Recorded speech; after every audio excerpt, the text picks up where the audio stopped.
Government high secondary school लठूम के पास में खड़ा हूं, लेकिन पिछली बार भी हमने स्टोरी की थी। उस वक्त इंतजामिया ने ये यकीन दिलाया था कि इसका प्रोजेक्ट जो है वो बन के गया हुआ है, बाउंड्री वाल्स का।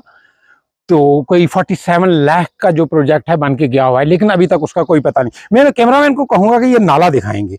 ये तूफानी नाला, जब बारिश होती है इसमें पानी, जब तूफान आता है तो वो ये इस तरफ से स्कूल की जो ये प्रोटेक्शन वाल थी उसको खत्म किया हुआ है। आप ये देख सकते हैं कि किस तरह से जमीन यहां से खिसकी हुई है। यहां से जो इस साइड वाली बिल्डिंग है स्कूल की, इसको भी नुकसान हो सकता है और कभी भी गिर के यहाँ काफी बड़ा नुकसान हो सकता है। इंतजामिया को चाहिए कि इन चीजों पर ध्यान दिया जाए।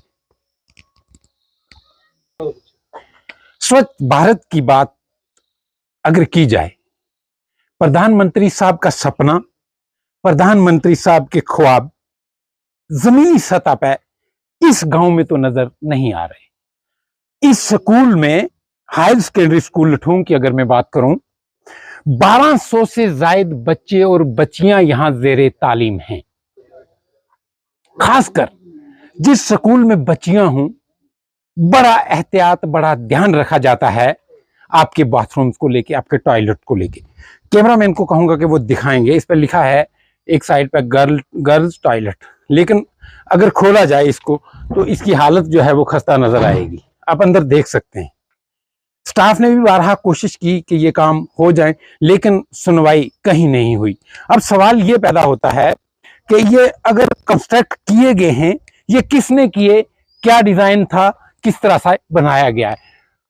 टैंकी है लेकिन इसमें पानी नहीं है। बच्चों को बड़ी दिक्कतें आ रही हैं। पहला जो कैमरामैन दिखाएंगे, एक जो पहला इस तरफ बाथरूम बना हुआ है वो खंडर की शक्ल उसने इख्तियार कर लिया है। इसमें कि कैसे बना, ये क्या हुआ है, उस पर मैं नहीं जाऊंगा। अलबत्ता यहाँ की जो जरूरत है बच्चों की बाथरूम का होना लाजमी है, और बाथरूम के साथ पानी का होना जरूरी है। अगर बाथरूम की बिल्डिंग आपने बना दी है, उसमें पानी नहीं है, तो बच्चे किस तरह से यहाँ अपना पंचायत घर के करेंगे। जहां सरपंच साहब का ऑफिस है उसके साथ ही नीचे टॉयलेट बना है, लेकिन मटेरियल पता नहीं कहां से इंजीनियरिंग होती है, कौन इंजीनियरिंग करता है और किस बंदे ने यह बनवाया है, मुझे इसकी समझ नहीं आती। ये तो मटेरियल है, दीवार से गिरता है, कहेंगे बहुत पुराना बनाया है, गिरता है, लेकिन यहां इस तरफ आप आएंगे, ये लेंटर कहां गया? ये जो सरिये आप देख रहे हैं, ये लेंटर कहां गया और क्यों गिरा, और कितना खतरनाक लेंटर डाला हुआ है। इस पर गाड़ी भी पार्क हो सकती है। पंचायत पे जब मैं सवाल उठाता हूं तो आप लोग नाराज होते हैं। इसी के पीछे अगर देखा जाए, पंचायत घर जो है बड़ा खूबसूरत है। अगर उसको भी मैं ऐसे कुछ स्क्रैच करूंगा तो कहीं ना कहीं इन लोगों के लिए दिक्कत आएगी। अब मैं आता हूं, मैं हाई सेकेंडरी स्कूल की बात कर रहा हूं।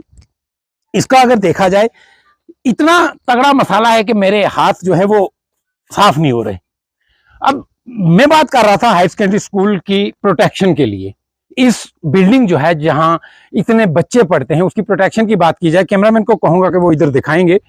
यहां से आप ऊपर जब देखेंगे आप, तो ये जो ये नाला आ रहा है, ये यहाँ, इसको हम जंगल भी कहते हैं, फॉरेस्ट भी कहते हैं, नर्सरी भी, पता नहीं क्या क्या कहते हैं। दो तरफ से पानी आता है, इस तरफ से भी आता है और इस नर्सरी के सेंटर में से भी पानी आता है, जिस पानी का बहाव सारा यहाँ पे आता है। यहां से पानी होते हुए वो स्कूल की बिल्डिंग की तरफ जाता है। तो कम से कम इस स्कूल को प्रोटेक्शन वाल का होना लाजमी है। यहां से प्रोटेक्शन वाल अगर स्टार्ट की जाए तो इधर से नीचे होते हुए भी आगे वाली बिल्डिंग को जो बड़ा खतरा है वो भी हम आगे चल के दिखाएंगे, लेकिन प्रोटेक्शन वाल का होना लाजमी है।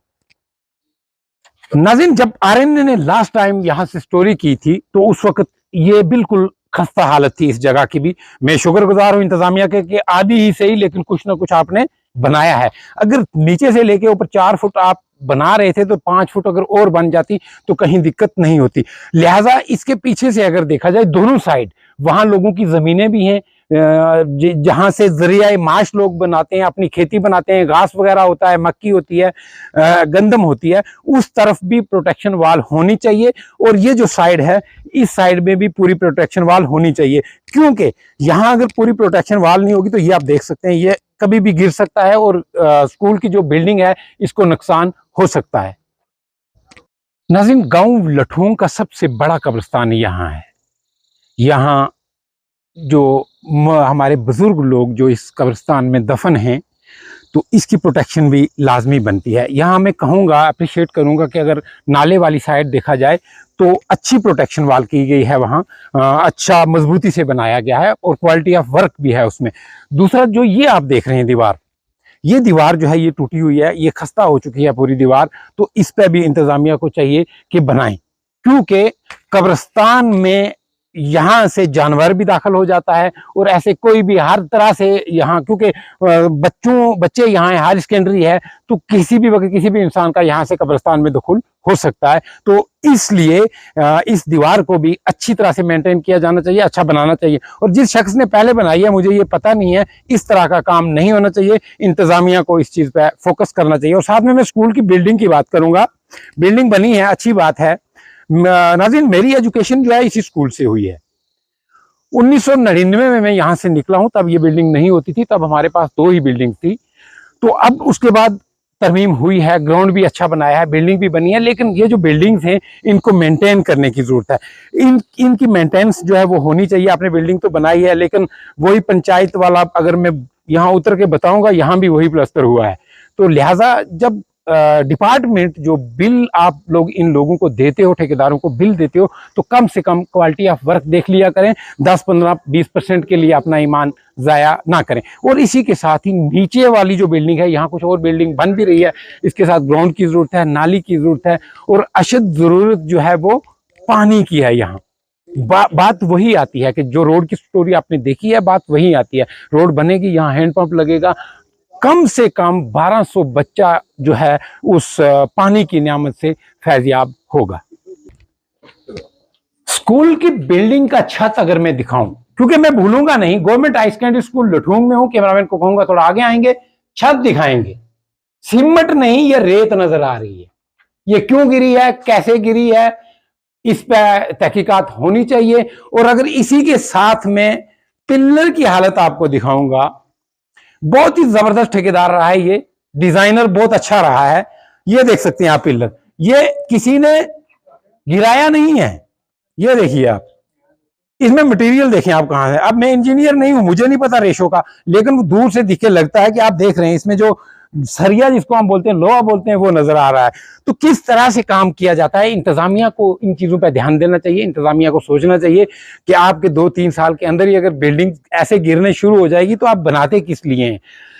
अब नई बिल्डिंग और भी बन रही है, दूसरी तरफ अगर देखा जाए यहाँ और बिल्डिंग भी बन रही है, लेकिन बहुत अच्छी बात है, मुबारक बात है, आपकी बिल्डिंग बना रहे हैं, लेकिन जो पुराने वाली है उसको भी मेंटेन किया जाना चाहिए। अब यहां से अगर आप देखेंगे, मैं इधर से दिखाऊंगा, कैमरामैन को कहूंगा कि वो इधर आएंगे। ये आगे मकान है, जो शख्स यहाँ रह रहे हैं उनका मकान है। यहां से देख सकते हैं कि ये दीवार गिर के जो नीचे पड़ी है उनके मकान पे गिरी है। खुदा ना खास्ता अगर अंदर कोई हो, कुछ हो, तो ऐसा मसला बन जाए, किसी का नुकसान हो जाए, तो उसके नुकसान की भरपाई कौन करेगा। और इसके साथ अगर मैं देखूं, यहाँ से ना ड्रेन भी आ रही है, उधर से पानी आ रहा है, वो पानी बंद हो जाता है। जो इस मकान मेरे साथ हैं, यहाँ हम इनसे जानेंगे कि क्या मुश्किलात हैं इनको स्कूल के अंदर फैसिलिटीज को लेके या तालीमी निज़ाम को लेके। क्या नाम है बेटा आपका? सादिया। हाँ सादिया, बेटे किस तरह से देखते हैं स्कूल के अंदर तालीम को लेके, क्या क्या दिक्कतें आ रही हैं आपको, या यहाँ जो आपकी रोजमर्रा की जरूरियात है उनको लेके? सर, सबसे पहले तो हमारी जो होती है क्लासेस वो बहुत कम होती हैं। हमारी पॉल साइंस, हमारी ज्योग्राफी और इंग्लिश बहुत, मतलब इनके लेक्चर नहीं, तो हमें सबसे पहले तो लेक्चर चाहिए जो कि हमारी तालीम मतलब बढ़ा सके आगे। तो दूसरी बात ये है कि हमें पानी की बहुत कम है, हमें दिक्कत है, हमें पानी चाहिए। और जो ये रोड होती है, यहाँ हमारे सारे यहाँ से आते हैं नीचे से, तो उन्हें टीचर्स हैं यहाँ पर, उन्हें आना चाहिए, लेकिन वो वहाँ तक, क्योंकि रोड यहाँ तक है, रोड यहाँ पर ख़राब है, तो यहाँ तक नहीं आ सकते वो। यानी टीचर्स जो हैं उनकी गाड़ियाँ यहाँ से कम आधा किलोमीटर या कम भी हो सकता है, ज़्यादा भी हो सकता है, वहाँ पार्क करनी पड़ती है। अगर ये रोड ठीक हो जाती है तो गाड़ियाँ जो हैं वो स्कूल के अंदर तक आ सकती हैं। और दूसरी बात यह है कि जैसे बच्ची ने पानी की बात की, यहाँ सियासी लोगों के रहम करम से कहीं रहम आया उनको, तो एक हैंड पंप जो है वो सैंक्शन हुआ है इस एरिया के लिए, हाई सेकेंडरी के लिए। अब पंप क्यों नहीं लग रहा है कि रोड की वजह से गाड़ी यहाँ नहीं आ पा रही है। इसीलिए मकामी लोगों का भी और ये बच्चों का मानना है कि इस रोड को ठीक किया जाए ताकि कम से कम इनका हैंड पंप जो है वो यहाँ लगे। बाकी दूसरा बेटा, बाउंड्री वाल के हवाले से अगर हम बात करें, सिक्योरिटी और इनसिक्योरिटी आप खूब समझते हैं, कितनी ज़रूरी है और कैसे होनी चाहिए? सर बाउंड्री तो सबसे पहले कि हमारे जो स्कूल है वो बहुत, उसमें बहुत कम रूम है, तो जब बारिश होती है तब भी हम वहाँ बाहर बैठ के मतलब क्लासेस लगाते हैं। तो हम चाहते हैं कि हमें रूम्स चाहिए, बाउंड्री चाहिए। तो यहाँ पर जो हमारे सर ने कुछ बनाए कमरे, पर अभी वो तैयार नहीं हुए और हम वहाँ बाहर बैठ के जाते हैं। और कुछ बच्चे यहाँ से भाग जाते हैं क्योंकि कोई गेट नहीं है, यहाँ पे मेन गेट नहीं है, कुछ वहाँ से चले जाते हैं, कुछ यहाँ से चले जाते हैं। यानी बच्चे बंक करना जो है वो शुरू कर देते हैं। आपके क्या नाम है बच्चे? साइला, आप किस तरह से देखते हैं, अगर कोकुलर एक्टिविटीज की बात की जाए, गेम्स की बात की जाए, तो किस तरह से देखते हैं आप इस स्कूल के निज़ाम को? जैसा कि हमारा स्कूल सबसे बेस्ट है, क्योंकि जो भी है हमारे स्कूल में काफ़ी कम चीज़ें हैं, फैसिलिटी जो है वो बहुत कम है। जो सबसे ज़रूरी है हमें बाउंड्री की, वो जो है नहीं है, लेकिन यहाँ पे अगर होती तो बहुत अच्छा होता हमारे लिए भी। लेकिन जो हमारे स्कूल में एक्टिविटी होती है वो डेली होती है, जैसे लड़कों के लिए वॉलीबॉल है और लड़कियों के लिए बैडमिंटन है और खो खो भी लड़कियों को खिलाते हैं। बहुत अच्छी मतलब एक्टिविटी होती है हमारे स्कूल में। लेकिन सबसे बड़ी प्रॉब्लम वही आ रही है कि बाउंड्री की, वो नहीं है। अगर वो होती तो ज़्यादा बेटर होता हमारे लिए, क्योंकि बच्चे भाग जाते हैं, क्योंकि उनका फिर तो आपको पता है ना, क्योंकि वो स्कूल बंक कर जाते हैं, खासकर लड़के ज़्यादा भाग जाते हैं सर। तो बाकी हमारी जो स्टडी की प्रॉब्लम है वो हमारे लेक्चर बहुत कम है। ज़्यादातर तो हमें पॉलिटिकल की दिक्कत आ रही है। तो फिर भी हमारे सर ने, जो प्रिंसिपल सर हैं, उन्होंने फिर भी हमारे लिए हर क्लास के लिए टीचर अलर्ट किया। तो हमारी पॉलिटिकल के लिए फिर भी उन्होंने बहुत कोशिश करके हमारे लिए एक टीचर अलर्ट किया, मैम की है। तो और जो हमारी क्लासें नहीं होती थी तो फिर वो उन्होंने सर ने लैब में हमें ऑनलाइन पढ़ाने की कोशिश की है। हाइब्रिड क्लासेस की अगर बात की जाए, उससे आपको कुछ बेनिफिट हो रहा है? जी सर। क्या नाम है आपका? जी मेरा नाम तैयबा है। तैयबा, क्या बेनिफिट मिल रहा है आपको हाइब्रिड क्लासेस से? सर अच्छी क्लासेस पहले हमारी नहीं हो रही थी, लेक्चर नहीं थी यहाँ पे, फिर हमारी टीचर, यहाँ पे प्रिंसिपल सर ने हमारी बहुत कोशिश की, हमारी स्टडी अच्छे से जारी रखी। फिर हमारी टीचर थी कुबरा मैम, जो वो भी लीव पे हैं, उनकी वजह से हमारे सर ने यहाँ पे लैब में ऑनलाइन क्लासेस रखी गई, जिससे हम ऑनलाइन क्लासेस लगाते हैं। 3 दिन होती हैं 11th वालों की और फिर 3 दिन हमारी 12th वालों की क्लासेस होती हैं। फिर हमारी पॉलिटिकल की भी पहले काफ़ी दिन से नहीं हो रही थी क्योंकि आसमा मैम लीव पे थे। अब प्रिंसिपल सर ने उनको भी रखा गया, वो भी हमारी कल से क्लासेस हो रही है पॉलिटिकल साइंस की। रही बात ज्योग्राफी की, तो वो भी हमारे पहले लेक्चर नहीं थे, फिर हमारे मजीद सर आगे, वो ऑलरेडी हमारी क्लासेस रेगुलर ले रहे हैं। उर्दू के भी हमारे सब टीचर हैं, तो बाकी ये 3 हमारे पीरियड वैकेंट होते थे, जिनकी वजह से सर ने बहुत कोशिश की और वो भी अब हमारे रेगुलर चल रहे हैं पीरियड। रही आउट ऑफ बाउंड्री की बात, तो ये सबसे ज़रूरी है हमारे स्कूल में, क्योंकि हमें ये बहुत ज़रूरी चाहिए। रूम भी कम है, तो इस वजह से यही हम कहना चाहते हैं कि आपका हम यही शुक्रिया गुजार है कि आप वहाँ से चल के हमारे लिए यहाँ पे आए हैं। तो हमारी ये कोशिश होनी चाहिए कि आप हमारी कोशिश को ज़रूर पूरा करेंगे। हमें इतनी उम्मीद है कि इतने दूर से आप चल के आए, आपका हम शुक्रगुजार इसी वजह से हो रहे हैं। बहुत शुक्रिया बेटा, ये हमारा फर्ज है। आपका क्या नाम है? मेरा नाम मुस्कान। मुस्कान, किस क्लास में आप? मैं 12th में। क्या सब्जेक्ट है आपके? तो मेरे English, Urdu, political science, arts हैं। आर्ट्स यानी, तो किस तरह से देखते हैं निज़ाम में बेहतरी आ रही है, तो किस तरह से देखते हैं, और मजीद जो लेटेस्ट टेक्नोलॉजी है उसको किस तरह से देखते हैं स्कूल के अंदर? सब ठीक है। ठीक है, चलो। बच्चों ने बोल दिया की प्रॉब्लम है सबसे, हमें गेम मतलब होती है यहाँ पे कम होती है, हमें गर्ल्स को भी गेम मिलनी चाहिए। मिलता है ना, बैडमिंटन मिलता है, बैडमिंटन और नहीं, क्रिकेट भी मिलनी चाहिए, आपका राइट है। बिल्कुल, गर्ल्स को भी बराबर का हक जो है वो मिलना। के अंदर हूँ मैं, जहाँ काफी दिखते हैं, आपने मेरी पहली स्टोरी भी देखी थी इसमें, तो अब भी जो इस वक्त मैं ऑब्जर्व कर रहा हूँ वो मच बेटर है, पहले से बेटर है। लेकिन कहीं ना कहीं मुश्किलात रहती हैं, वो चाहे स्टाफ को लेके हो, वो बिल्डिंग इंफ्रास्ट्रक्चर को लेके हो, दिखते रहती हैं किसी भी इदारे में। नाज़रीन, जब इस स्कूल में मैं ज़ेरे तालीम था तब हमारे पास खाली एक बिल्डिंग हुआ करती थी। मैं कैमरामैन को कहूँगा कि जहाँ ये हमारा हिंदुस्तान का झंडा लगा हुआ है, इससे लेके आगे तक ये 2 बिल्डिंग होती थी और यहाँ नीचे ऑफिस होता था इस बिल्डिंग में। उसके बाद ये तरक्की हुई है कि कहीं ना कहीं 1-2 बिल्डिंग्स जो हैं वो और बनी हैं। तो इसके साथ ही अगर मैं बात करूं, यहाँ प्रिंसिपल साहब ने एक अच्छी पेशरफ्त दिखाई, एक अच्छा कदम उठाया, स्कूल के फंड से यहाँ एक हाल तामीर किया। ये देख सकते हैं जहाँ बच्चे खेल रहे हैं, इसके पीछे जो जहाँ बोर्ड लगा हुआ है, गवर्नमेंट हाई सेकेंडरी स्कूल लठोंग। तो ये जो अपने स्कूल के फंड से इन्होंने ये तैयार किया है, जिसमें क्लासरूम बनाया गया है, और इसके साथ ही अगर मैं देखूं ये साथ में जो जहां बच्चे बैठे हुए हैं, ये काम भी अच्छा किया गया है, ये स्कूल के फंड से बनाया था, ये एक अच्छी पेशरफ्त है। इस तरफ अगर आप देखेंगे तो यहाँ स्कूल की बिल्डिंग बन रही है। दूसरी साइड पर जो बिल्डिंग है, ये पहले भी मैंने आपको दिखाई है कि उसमें मटेरियल जो है किस क्वालिटी का लगा हुआ है। ये अभी भी अगर वो विजुअल भी मैं चला के दिखाऊंगा बीच में, पिलर जो है वो टूटे हुए हैं, छत से सिमट गिर रही है, गोया के रेत वहां चिपकाई गई थी। तो यहाँ प्रिंसिपल साहब से बात करेंगे, उनकी क्या दिखते हैं यहाँ, उनके क्या मुतालबात रहेंगे इंतजामिया से। सर पहले तो बहुत अच्छा लगा मुझे, आपने कुछ जो कोशिश, एक अच्छी कोशिश की है यहाँ स्कूल का फंड यूटिलाइज करने के बाद बच्चों के लिए क्लास जो है वो बारिश से बचने के लिए क्लासरूम का इंतजाम किया और बैठने के लिए एक अच्छी क्वालिटी का वर्क जो है वो किया है। सर सबसे पहले मैं आपको ये बताता चलूँ कि क्योंकि ये स्कूल एक पीछे काफ़ी दूर दराज इलाका माना जाता है, क्योंकि पहले तो रोड कनेक्टिविटी नहीं है यहाँ पे, तो जिसकी वजह से यहाँ की डेवलपमेंट उस हिसाब से नहीं हो पा रही है। तो जो भी काम होता है तो उसमें काफ़ी मतलब डिले होता रहता है वो काम। तो जहाँ तक इंस्टीट्यूशन की बात है, जो भी रिसोर्स अवेलेबल है मेरे पास, चाहे वो टीचिंग की बात करें, नॉन टीचिंग की बात करें, लेक्चर्स की बात करें, मास्टर्स की बात करें, तो मेरी कोशिश रहती है कि मैं उनसे बेस्ट ऑप्टिमम उनका यूटिलाइज किस तरीके से कर सकता हूँ। मेरे पास ऑलरेडी जो साइंसेस की जहाँ तक बात करूँ तो साइंसेस में मेरी एक दिक्कत है कि यहाँ पे मैथमेटिक्स सब्जेक्ट जो है वो यहाँ की पोस्ट ही नहीं है मेरे पास, EVS की पोस्ट ही नहीं है मेरे पास यहाँ पे। तो साइंस भी मेरी एक तरह से अधूरी सी है। तो जिसकी वजह से, क्योंकि सब्जेक्ट अलाटमेंट करने में भी मुझे प्रॉब्लम आती है कि भाई बच्चों को स्ट्रीम्स देनी है तो किस तरह से, वोकेशनल भी मेरे पास कोई भी नहीं है। तो कुल मिला के जो भी स्टाफ है उनसे मैं बेस्ट उनका यूटिलाइज करने की कोशिश करता हूँ। मेरे टीचर्स जो हैं 9th-10th की क्लासेस भी ले रहे हैं, और जो हमारे जो वैकेंसी हैं लेक्चर्स की, उसमें भी वो पूरा कोऑपरेट कर रहे हैं मेरे साथ।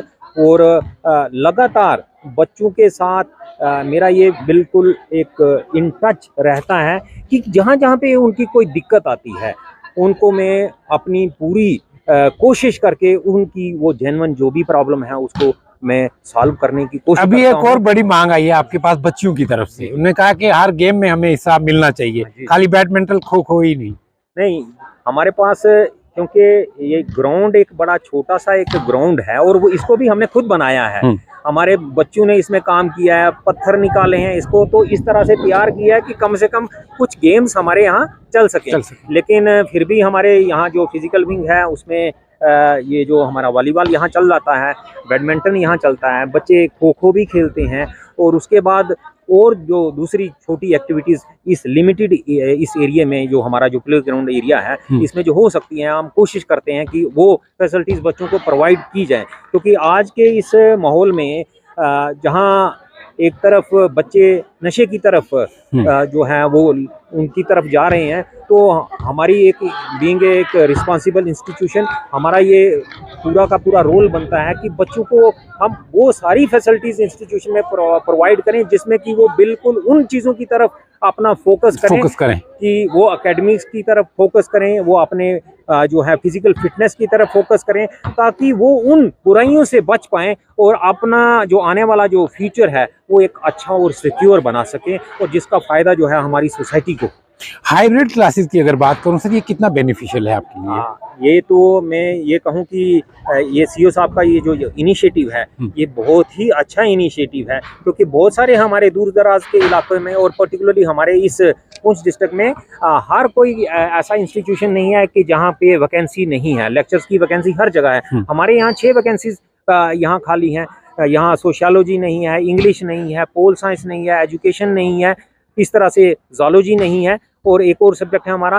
तो ये इन वैकेंसी होने की वजह से जो है, एक तो टीचर्स जो हैं उनको भी मैंने एंगेज किया है यहाँ पे, जहाँ तक उनके जो 9th-10th की क्लासेस से जो स्पेयर टाइम होता है उसको मैंने यहाँ यूटिलाइज करने की कोशिश की है। लेकिन साथ साथ में जब ये हाइब्रिड क्लासेस का जो सिस्टम सीईओ साहब ने जो इनिशिएटिव लिया है ये बहुत ही अच्छा है। अब एक चीज़ जो हमारी डिस्कशन में सीईओ साहब के साथ भी जो मीटिंग हुई थी हमारी जूम, उसमें हमने ये क्वेश्चन एक रेज किया था कि अगर हमारा एक यूनिफॉर्म टाइम टेबल होता है तो उससे ज़्यादा बच्चों को बेनिफिट होगा, क्योंकि उससे एक मिसमैच नहीं होगा। टाइम टेबल अगर एक रहता है तो उसे सब इंस्टीट्यूशन में उसी टाइम पे वो बच्चे उस क्लास को अटेंड कर लेंगे और कोई दिक्कत नहीं आएगी। तो इसके ऊपर सीईओ साहब ने कहा था कि ये काम भी हो गया है अब, क्योंकि अब हमारा टाइमिंग भी चेंज हो चुका है और तकरीबन सभी स्कूल जो हैं उनका टाइमिंग एक यूनिफॉर्म टाइमिंग आ गया है। तो अब हाइब्रिड क्लासेस जो हैं हमारी जो है जो रूटीन में चल रही हैं और उससे बच्चे जो हैं वो फैज़याब हो रहे हैं, उनको फ़ायदा हो रहा है और जो उनके लर्निंग गैप्स हैं उनकी ब्रिजिंग में काफ़ी इम्प्रूवमेंट आएगी। सर, बिल्डिंग के तहफ़्फ़ुज़ के हवाले से हम बात करें, तो जो इंफ्रास्ट्रक्चर है, बच्चों की तादाद कमोबेश मुझे लगता है 350 के करीब है या ज़्यादा भी हो सकती है। तो बिल्डिंग काफ़ी कम है, इंफ्रास्ट्रक्चर बड़ा कम है, लेकिन इसको भी तहफ़्फ़ुज़ नहीं दिया गया हुआ। बाउंड्री वाल की मैं बात करूं, प्रोटेक्शन वाल की बात करूं, किस तरह से देखते हैं? देखिए सर, किसी भी इंस्टीट्यूशन को अगर आप देखते हैं तो उसको जैसे हम एक घर में भी एक कंपाउंड वाल बना के रखते हैं कि एक फेंसिंग सी होती है कि आउटसाइड की कोई इंटरफेरेंस कहीं, क्योंकि ये इस एक विलेज के हिसाब से है तो एक पिछड़ा पीछे इलाका है, काफ़ी पीछे की तरफ इलाका है। तो यहाँ पे बच्चे और बच्चियाँ, क्योंकि को एजुकेशन है तो इन सब बच्चों के ऊपर एक पूरी तरीके से विजिल रखना एक बड़ा मुश्किल सा काम है। आल्दो कि मैंने आते ही यहाँ पे कुछ कैमरास भी लगाए हैं, 6 कैमरा सीसीटीवी कैमरास मैंने लगाए हैं, तो जिससे हम कुछ चीज़ें जो है वो जो एक्टिविटीज़ जो इधर उधर की हैं उनको हम यहाँ पे वॉच करते रहते हैं, कोई इस तरह का अनटूवर्ड कोई इंसिडेंट तो नहीं हो रहा है या कुछ नहीं हो रहा है। तो उससे भी हमें बहुत ज़्यादा जो हमारे इस डिसिप्लिन में इम्प्रूवमेंट आई है। लेकिन जहाँ तक बाउंड्री वाल की बात है, अगर बाउंड्री वाल किसी भी इंस्टीट्यूशन में होती है और उसका एक मेन गेट लगा रहता है तो उससे बच्चे उस गेट से आते हैं और उसी गेट से बाहर निकलते हैं, तो एक डिसिप्लिन मेंटेन रहता है। और ये जो बच्चे कहीं ना कहीं टीचर इधर हुआ या उधर हुआ तो कहीं ना कहीं वो जब, क्योंकि बाउंड्री वाल नहीं है तो कहीं बच्चा कोई निकल जाता है बाथरूम के बहाने, बाथरूम क्योंकि दूर है पीछे, तो वहीं से बच्चा कहीं निकल जाता है। अब टीचर अपनी तरफ से पूरी कोशिश करते हैं क्लास में, लेकिन जब बच्चा 2 मिनट लेके कहीं बाहर निकलता है तो फिर वो कहीं नहीं आता है। तो ये चीज़ें ऑल्दो हम इनको मॉनिटर करते हैं और सुबह पूछते हैं तो आप कहाँ थे, क्या थे, लेकिन अगर ये चीज़ें हो जाती हैं, बाउंड्री वाल हो जाती है, तो इससे और ज़्यादा हमारे ये जो इम्प्रूवमेंट होगी और बच्चों का ये जो फ्लुएंसी है इसके ऊपर भी हम कंट्रोल कर आरएनए के साथ बात करने का बहुत बहुत शुक्रिया। Thank you very much. नाज़रीन, ये थे principal government high secondary Ludhiana. लेकिन मैं मौसम की बात करूं, बड़ा अच्छा मौसम हुआ है, बारिश भी आ रही है, मेरा कैमरामैन थोड़ा परेशान है।